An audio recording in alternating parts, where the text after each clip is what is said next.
Komedian Bopak Castello berbagi kisah seputar perayaan Hari Raya Idul Fitri. Ditemui kemarin siang dalam sebuah kesempatan, Bopak menceritakan kebiasaannya saat merayakan Hari Lebaran. Dikatakan pria bernama asli Indrayana Bidwi itu dirinya selalu menyukai hidangan saat Lebaran.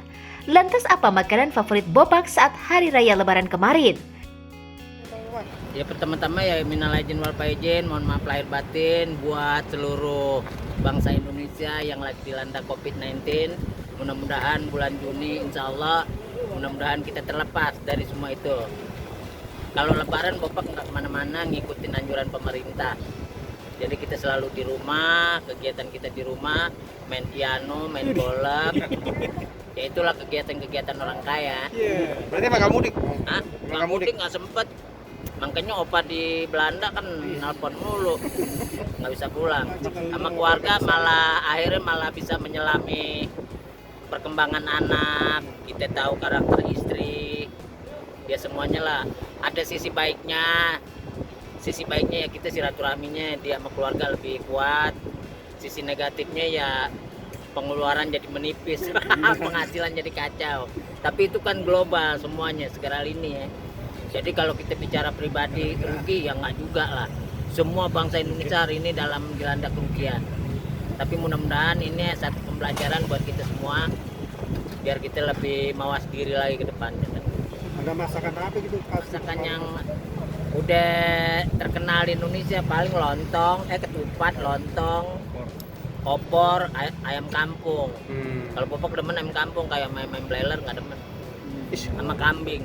Ya udah ajib deh. Langsung. Emang udah boleh sama dokter makan? Boleh, alhamdulillah boleh. Kalau Bopak sama makanan sih nggak pantangan lah, alhamdulillah. Itu istri teman yang hamil.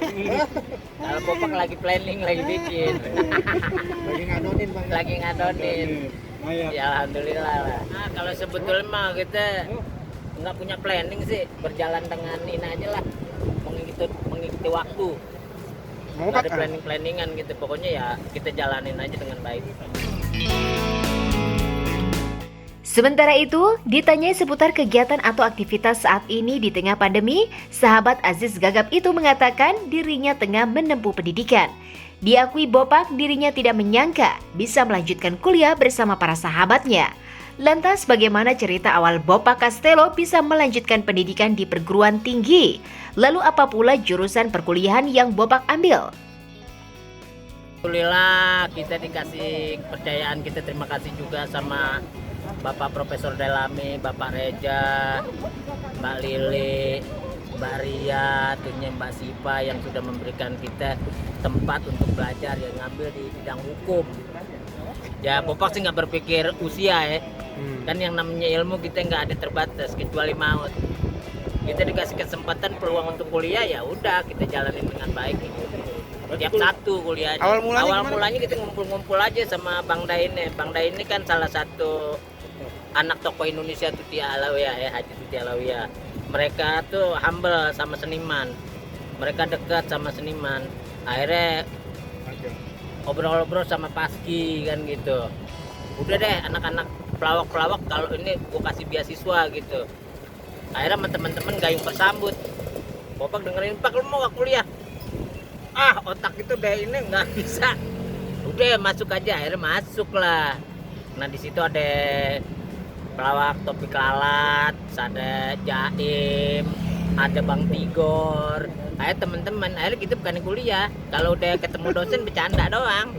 Malah dosen yang pusing lihat kita. Banyak nanyanya. Giliran. Nah sekarang kan dia lagi repot kuliah sistem online. Nah Bopak ini kan harus ngerti IT-nya kan. Terpaksa istri itu yang kuliah akhirnya yang ngebantuin. Tapi akhirnya kita bisa mengenal tuh.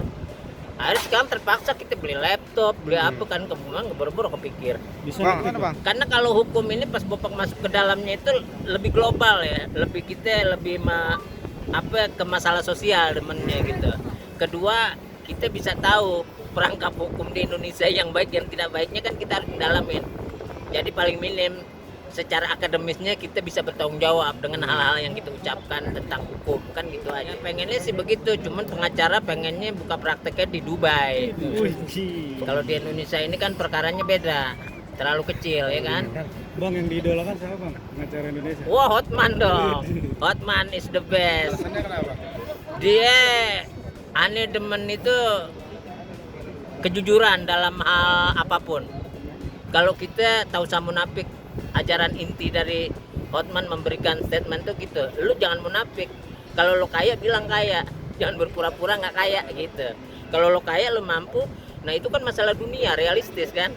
Nah itu Hotman mengajarkan seperti kayak gitu, kejujuran. Kita udah masuk semester 2 lah. Wah, semester Cie, dua. mantep ya. Nilainya nggak ada B. Hai. Saya semua. A. Ya alhamdulillah lah. Ya kan kebetulan kan kalau Bapak kan masih kutu buku lah dengan hal-hal yang sifatnya hubungan-hubungan masalah hukum kita sebelum kita masuk pun kita sering baca gitu kan. Misal kita baca tentang filsafat hukum, sosiologi, psikologi. Pas kita ini penerapan di situ jadi lebih enak. Oh gitu. Oh begini. Sampai sekarang ngaco.